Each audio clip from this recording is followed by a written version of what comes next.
Okay guys, papasok na po tayo doon sa location ng ating farmer na tutulungan. Ay re-rescue po natin ang kanyang farm na inatake ng steam borer. Kaya abangan po ninyo guys. Nauna na po siya.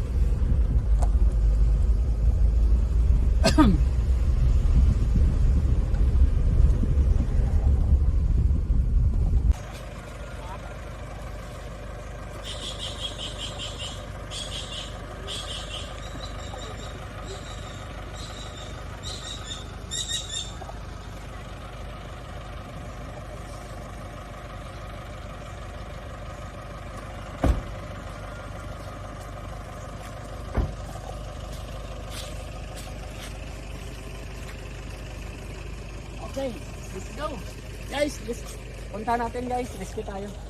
Punta tayo. Sir, ano pangalan mo na? Gary. Gary. Ano po? Alohipan daw.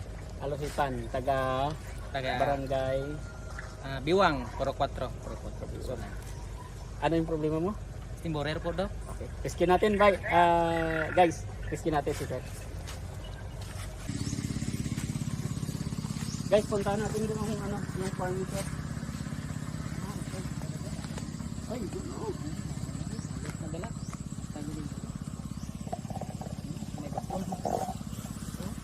Ito guys, oh. Yung mga bagong tinamaan, oh. Yan, oh. Ito yung mga early stage nung tama nung stem borer. Kaya tingnan natin yung laman kung may laman siya. May laman. Mayroon daw. Pangliw ko pa. Sige daw, okay yun. Itong abrihe. 85 days ka rin eh. 55 days lang daw. Pero namin siya nga variety kay daw 160 daw ang iyang pa. Humok eh daw. Humok mo. Tapos Kapila ka na ilang beses ka na nag-spray ng insecticide? daw pa na daw daw katatlo na ko halin pag niya. Ano insecticide spray mo? Kag brudan. Pero sudlan ka po no? Sudlan kay pundok. Ti pag spray ko ni damo pag ini tubig. Ti tatlo na container ako na ubos ka. Taga patubig, spray. Oo. Wala mo kuha na isang sumbos o karati. Bali ano ni siya, sir, ito. Bigyan kita diskarte. Ang steam borer, iwasan mo siya, basta napasok ka na ng steam borer, iwasan mo magpatubig. Hindi pwede magpatubig. Kaya kung magpatubig ka, Dali sila ang ulod nga rin sa sulod ng mga uod, pag natubigan, dito sila bababa. Tapos kakainin niya hanggang ang ubod. ubod. Pero pag wala siyang pag wala siyang tubig, dito lang siya kakain sa ibabaw, ma-preserve mo tong steam. Amo na sikreto, ha. Iwasan mo lang patubig basta may steam borer, pero nito may steam borer na tama to siya, walang tubig. Pero ito medyo may malaki ng Marami na daw kahalos lahat na doon to. Ito na. Dito na sila, oh. May mga tama na. Kaya yun, tapos iwasan mo rin mag-abono. Kasi pag nag-abono ka, lalong magbango ang lalong magbango ang palay. Yung mga steam borer at saka ibang insekto sa paligid mo mag-attract. Kaya ang diskarte bago ka mag-abono, biological at saka kung may chemical ka na application, pwede yun. Kaya yun ang diskarte natin. Kaya ito, no worries, mas matindi pa yung nirescue namin doon sa Kapingkong. Mas matindi pa. Ito kayang-kaya to. Yung ko diyan ko halos na sa kanya ba. Lapuan na pula na ginang iyada. Kaya ito may mga siya, may mga ipot siya, Ayan, Ayan siya sa loob kasi may ipot siya. May ipot siya, Ito siya. Pagka nag-biological tayo, dito dadaan sa ipot niya ang mikrobyo, tapos papasukin siya sa loob. Pagkalipas ng 3 araw hanggang 5 araw, lalabas na yan siya, magmumolds na yung mikrobyo, ay yung insekto. Yung uod, lalabas yung uod, patay na. Yan yung mga diskarte. Tapos lahat ng mga diseases dito, di mo na problema. Kaya na yan ma-solve. Like for example, kung may mag-yellow ito dahil sa sakit, mga bakterya o kung mga virus, fungi, kaya na yon. Hindi mo na kailangan ng fungicide. Kaya sa ganitong stage, ganitong kalagayan, no worries. Kahit na hindi ka na mag-apply ng ng insecticide. Marami sana ito, Dok. Ilang araw na kinuha namin yung yung lugat simborer. May mga itlog na kuha. Damo gid Dok, ipangwa namon gikuan ginamon ni tanan. I area namon gipangwa gid. Oo. Ano mo na pero may nabilin lang gyapon amo na ni Gipatauhan nyo? Wala kami lang, Dok. Ito si Mana ngamon nga sige pangwa itlog. Damo itlog nga igmas. Mm. Damo igmas yan. Nakatulong yun. At least malaking tulong yun yung manual na na koleksyon. Oo, mo stimborer oh. Damo. Amo gani kita ko damo naman sang bago ba. Ano available mo dang insecticide? Cyper lang, Dok. Okay lang daw single na dapat. Okay. Yung itong crop vaccine,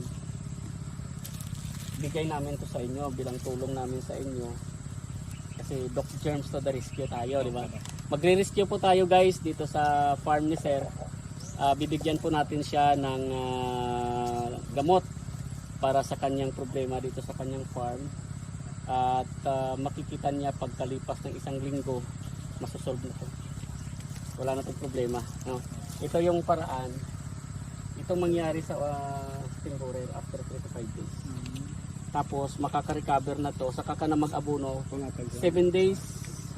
7 days after na nag-apply ka ng vaccine. Ito, tingnan niyo. Mas matindi after 2 weeks. Revive. Yung sabi mo na kay Subasco diyan man ang area niya. Si Subasco, yan, tatlong croppings na yan. Na-solve namin yung nakalipas na na stem borer niya, kaya lang nagpasulit daw siya kasi may mga namatay talaga dahil sabi ko hindi nagpatubig man. Kaya nabulok yung puno dahil nagpatubig. Kaya ito, pag nagproblema sila sa mga daga, solve pa rin yung daga. Okay? Anong masabi mo? Salamat, Dok. Maraming salamat. Makita lang nila ito, Dok, sa akin, Dok, na mag-recover ito, Dok. Maraming ito, Dok, ba? Kasi kami, siyempre kawang gawa namin tong ganito pag kayo mga tao na may mga ganitong problema. At kaya namin nabigyan ng solusyon ay magbigay kami ng mga diskarte, mga consultation na libre. At saka siyempre yung produkto natin, itong crop vaccine, Sir, mga guys, itong crop vaccine na to, bigay po natin kay Sir para sa kanyang. Salamat, Dok. Thank you very much. Then apply tayo. Upo, Dok. Apply ka ngayon. Spray. Magpa ako ng spray. May kami abono ka na bila po. Meron dyan. Year niya lang. Polo lang ako sa ipas. May unit ka wala. Sorry, Paul. Bakit? Yun yung kamahal.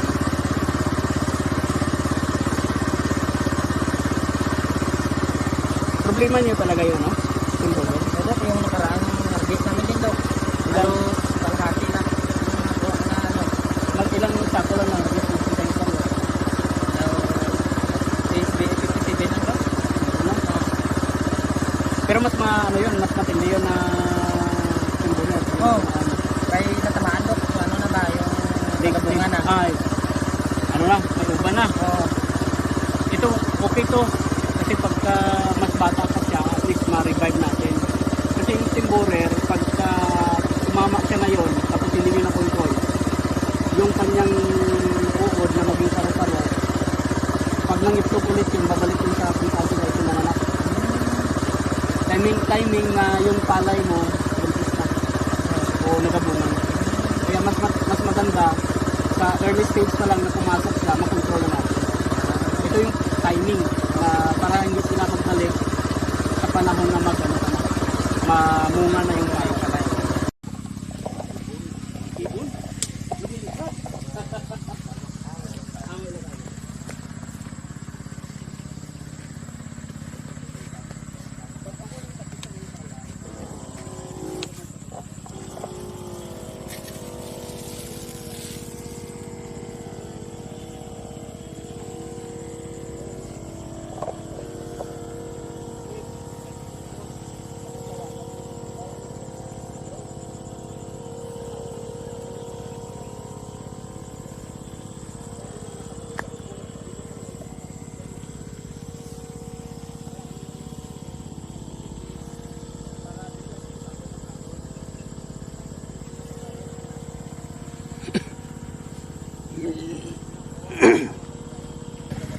Anong masabi mo, sir?